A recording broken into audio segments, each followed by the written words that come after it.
Magandang araw mga kuwa. So ito tayo no. Ating alamin ngayong araw na to kung totoo nga ba ang sign na triangle na may dot.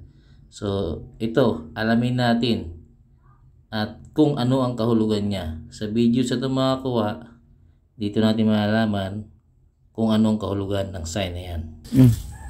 So ito mga kuwa no, marami kasing nagtatanong o maraming tanong sa isip nila kung bakit mayroon daw tatlong butas na triangle. Ano daw ibig sabihin? No, ito yun ang sample ng tatlong butas na yung item ay nadig nila. Paano nga ba nila nahanap yun? No? So mayroong isang malaking butas. Isa namang ito, may butas din malaki din ito mga kuha. Noon, kaso lang hinukay naman nila dito. At mayroong puso dito mga kuha. Ayan, puso.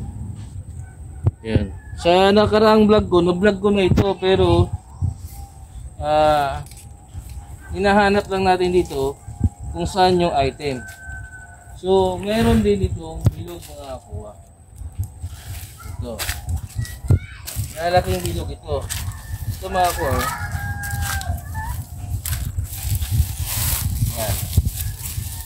Yan yung mga kuha. At mayroon siyang kasamang bilog na isa. So ang isang bilog na isa may kasamang isang maliit na bilog. Tapos ang isang bilog na isa, ito mga kuha, ay may kasama namang puso. At yung isang bilog na isa mga kuha, ito, distansya naman yung kasama niya ng bilog. Yan, distansya. So, ang kaninang nakita natin mga kuha, ang ibig sabihin kasi ng tatlong butas na ito mga kuha, ay may hahanapin ka daw nagta-triangle na malaking bato o mga puno. No, nag-triangle sila na malaking puno. So, ang pinakasample dito mga kuha, ang puno nila dito is mangga. So, yung isang mangga mga kuha, ito, ibig sabihin ito, pag puso, may tunnel, no? Secret, no? Pinaglagyan na secret yung pinaglagyan. Hindi lang namin malaman dito kung saan yung mga ibang mangga. Isa lang yung nakita namin mangga makakuha na posibleng natandaan ng mga matatanda. Pero yung dalawang mangga na to ay hindi na nila makita kung saan kasi masukal pa to dito eh. Maraming mga puno noon. So isang mangga, mayroon daw sikretong lagusan, no? Lihim. So mayroon namang isang mangga naman ito mga kuha. Ito naman ang sinasabing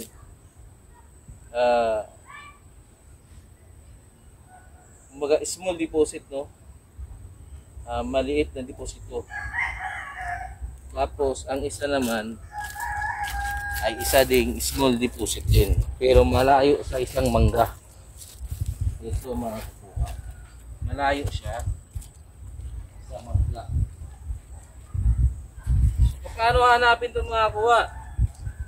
Pag hanapin itong mga kuha ay susukatin mo yan. Pag nakita mo yung mga mangga na yun, halimbawa yung isa doon, yung isa dito, so yung isa dito, kumbaga halimbawa lang ha. So pag nakita niyo yung mangga mga kuha, ngayon susukatin niyo ito. Susukatin niyo yan papunta dito. Tapos i-apply niyo dun sa mangga. Susukatin niyo. No, susukatin niyo 'yon. Pagkasukat niyo mga kuha, saka kayo maglulukit dun sa paligid ng mangga kung saan siya tuturo at mahahanap niyo talaga yung isang item. So kapag dito naman mga kuha, no? Para na natin ito. Dito naman mga kuha, mangga din ito kasi puro mangga yan. So malapit lang sa kanya ang isang item. So ito yung mangga na nandun na nilukit natin. So mangga ito. So susukatin ito ngayon. Sukatin. So ang pagsukat ito mga kuha, halimbawa Isang roller to, no? So 12 inches. So 12 meters. Galing sa mangga, 12 meters. Andun lang yung item. Yun nga yung nakita natin kanina. Yun yung kinukuha nila na hindi nila nakuha. Tumali sila ng dig. So yun ang paghanap ng item mga kuha. So ito yung ibig sabihin ng tatlong butas na magka-triangle. Mayroon silang bawat isa sa kanila may laman. Pero susukatin mo. So, ang tawag namin doon radius. Halimbawa ito yung mangga. So susukatin mo to 12 meters. So 12 meters radius. I-detect mo yan. Hahanapin mo. So gagamit ka ngayon ng locator. At kung mayroon kang scanner, so i-scan mo yan 12 meters paikot ng mangga para makita mo ngayon yung item. So kung may locator ka, mas maganda kasi manulocate niya agad. Tapos pag nalocate niya, gamitan nyo na ng scanner. Tapos pagka maghuhukay na kayo, so yun na ang paggamit ng detector. Ganon ang proseso ng pag-treasure mga kuha.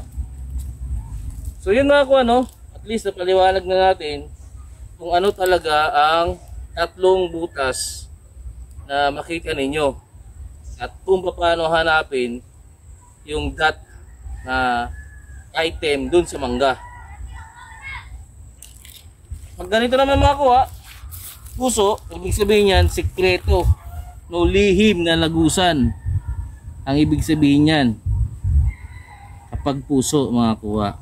So sa isang mangga daw, mayroon daw lihim na lagusan doon. So ibig sabihin may tunnel sa area na ito mga kuha. So balikan natin mga kuha yung mangga at sukatin natin kung tama ba yung sukat niya dito, mga isang roller yan eh. Yes mga kuha, balik tayo doon. So ito mga kuha, no? Ito naman yung triangle na may dot sa gitna. At paano ito hanapin? Ito, panurin nyo lang mga kuha at malalaman natin. So ito naman mga kuha, no? Mayroong tatlong dot dito sa tatlo na magkakapareho ang butas, no? At may butas siya sa gitna na mas malaki, no? Ang ibig sabihin niyan mga kuha, ganito naman pagbasa niyan kasi maraming nagtatanong sa triangle na to. Ang triangle na to mga kuha ay may mahanap daw kayong bato o puno na mga matanda na, no? Yung hindi nagagalaw, mga century, mga bato malalaki, no? Na nagta-triangle yan. Tapos sa gitna nun ang item, nasa gitna niya.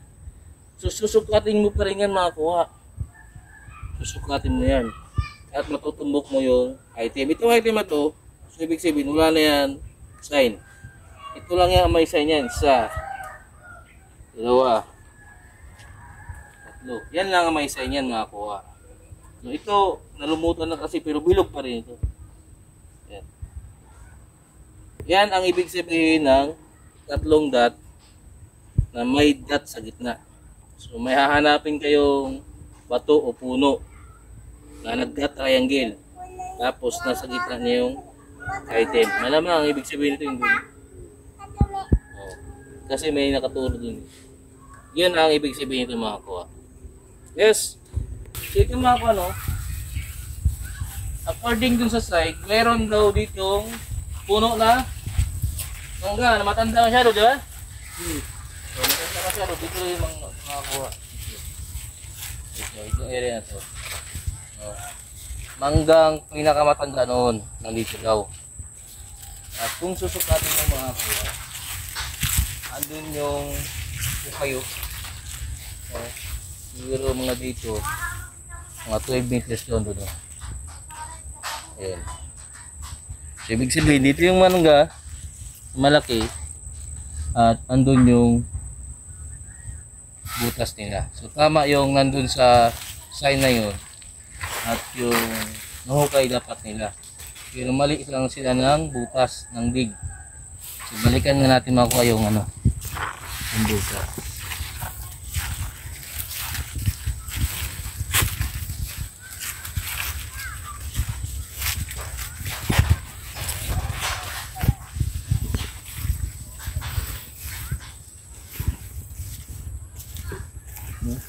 Video na. Video na. So, yun o. So, nagpapa-shoutout dyan. Shoutout sa mga taga Sambuanga, mga taga Parang, mga taga Landasan, mga taga Digos, mga taga Libao. No, shoutout dyan sa inyo. So, no-mention name na lang ako kasi napakarami ninyo. So, yung mga lugar na lang. Shout out dyan sa mga taga Negros, Iloilo, sa Silay, no? So ito mga kuha, no? Ito na yun. So andun yung mangga. Yun, dun kumbaga. Dyan. Dyan yung mangga. Tapos andito yung item. So tama yung locate nila. Tama yung locate nila.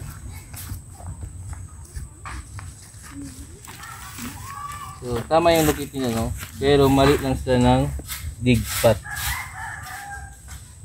Mali sila ng dig spot. So, dito makakuha. Papakita ko sa inyo mamaya yung mga nakuha nilang yung inuman ng hapon. Dito nila nakuha yun. Na nakapalibot ba yun? Nakapalibot yung mga buti. Tapos, sa gitna yung inuman ng hapon. Dito yung nakuha, makakuha. So yan ngayon mga kakuha, no? Yan yung nakuha niya nung naguhukay sila doon. So ang ibig sabihin yan, yan yung palatandaan na kapag babalikan ng hapon ay makikita nila yan. So pag nakita nila yan, ay alam na nila kung gaano kalalim yung huhukay nila. So nasa baba na yan yung item yan, kung gaano man kalalim yun. So ang bagay na yan makakuha ay inuman ng hapon o lagayan ng wine nila. So napalibutan yan ng buti ng mga green, no? Bali 5 ang nakapalibot dyan. Tapos nasa gitna yan. Yan yung nakuha nila sa hukay na yun makakuha na hindi nila nahukay ng tama. So ito makakuha, no? Tingnan natin ulit yung hukay nila, kung bakit nila ito hinintuan at kung bakit mali yung hukay nila. So may treasure hunter daw na nagpunta dito. Tama naman yung siguro yung area. Pero titingnan naman natin kung andun ba talaga yung laman o wala. So bakit natin makakuha. Mga wallet tanggalin, yung mga barya tanggalin.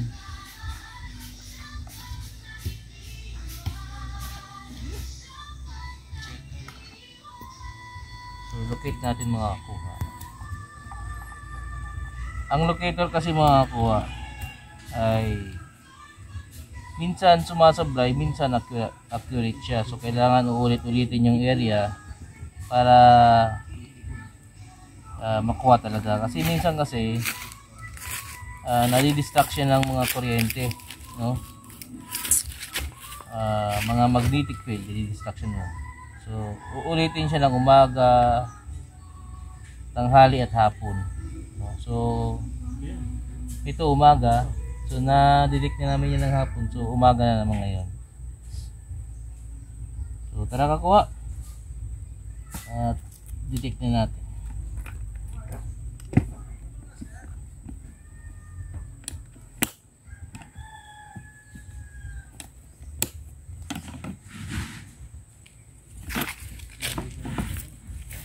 Tayo muna.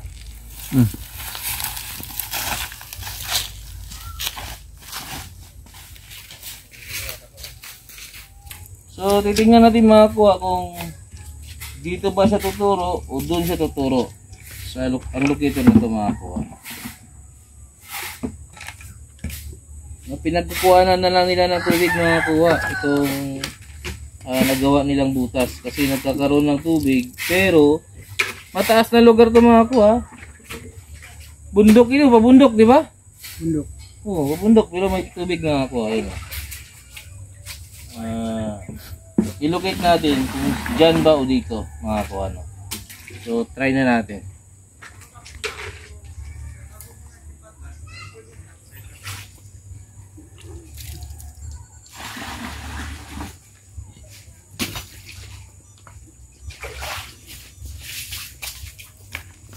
So una mga kuha, kukunin natin yung ground balance nito.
So yung mga ko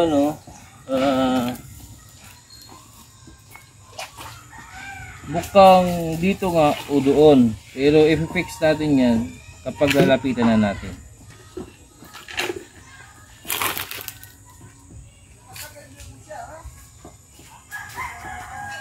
Ayun mga kuha. So pag malapit na, hindi niya natuturo yan, yun ang ituro niya.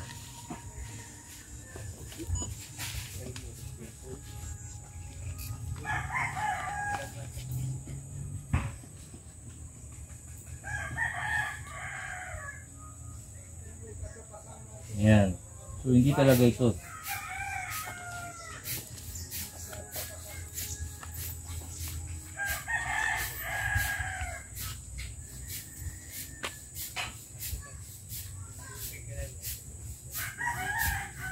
Yan mga kuha no.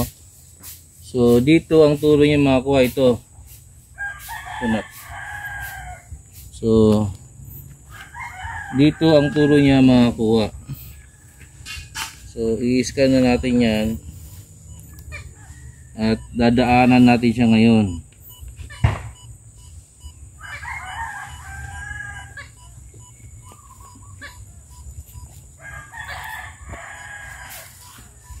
Ayan mga kuha, kapag gingiwi-ngiwi yan sa kakuha, ibig sabihin mayroon yun siyang nadidetect sa harap niya. Yan mga kuwa. Hindi ko yan ginagalaw, pero kusang kikilos yan. Ngayon, pag lalagpas ako niyang kakuha, no? Pag lalagpas ako niyang, babalik yan.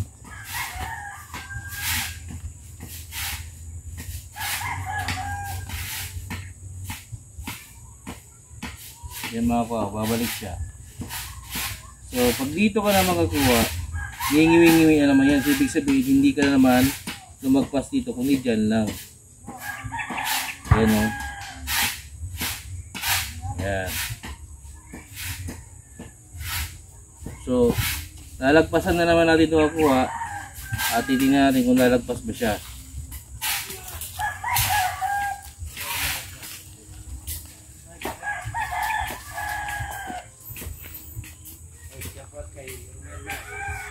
Ayun.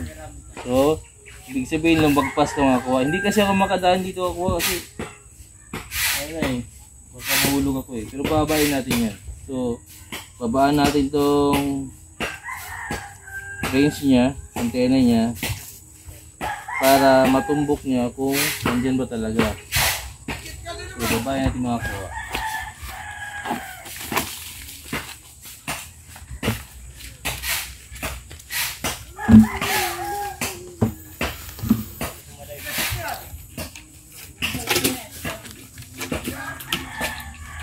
Ay mga kuha mo, nakasuot. Oo. Sige dito pa.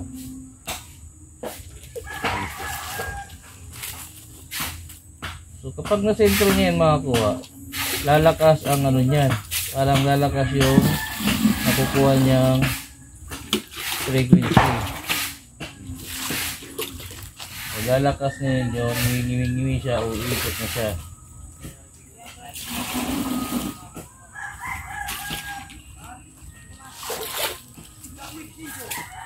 Ayan mga kuha, oh. Yun. Ito nga mga kuha, no.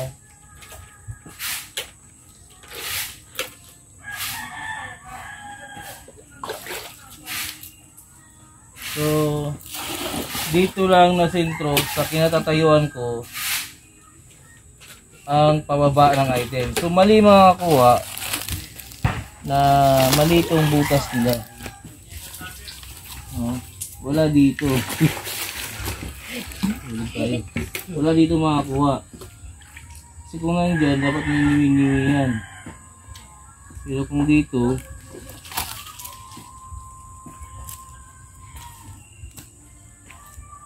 ayan o, ngiwi-ngiwi siya makakuha.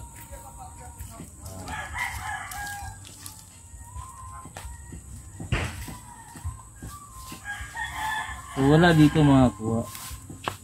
So mali, okay sana itong butas nila, pero mali sila ng option. Dito sila nagbutas. Pero dito nila nakuha yung mga baso o inumin ng mga hapon dito, at saka yung malaki daw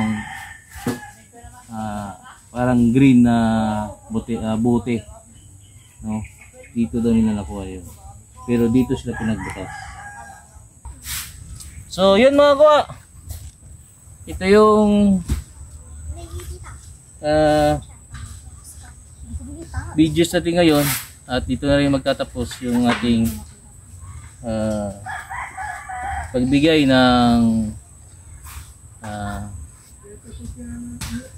pangunawa dun sa mga hindi nakakaintindi dun sa mga sign, no? Pagbigay ng kumbaga parang aral, no? Ginawa ko tong videos na to kasi marami nagtatanong sa mga ganon, yung mga triangle na hindi talaga nila mahanap yung item. So ang kailangan nyo lang dyan makakuha, kailangan nyo maintindihan yung sign, kailangan nyo masukat, kailangan nyo malocate, tapos kailangan nyo may scan. Kung maghuhukay na kayo, doon naman magagamit yung detector. Pero may detector din na yun mismo ang pinapanghanap nila, yung nati 3D na, katulad ng mga geohunters, mga geoessences, yan. Nalulukit na, nakikita na yan sa baba, pero mayroon na yun siyang live 3D. So ang hanggang dito na lang mga kuha dahil tanghali na. At yung nabibideo ay anak ko yan. So, ito yung Kuya Cecil, Kuya. Paalam mga kuha. Ito mga kuha, no? Mayroon tayong pupuntahan na nangangailangan na tulong ng mga kuha. Isang pagkuhan natin. Mabilis na ito mga kuha. Mga 50 minutes na tayo. Tara!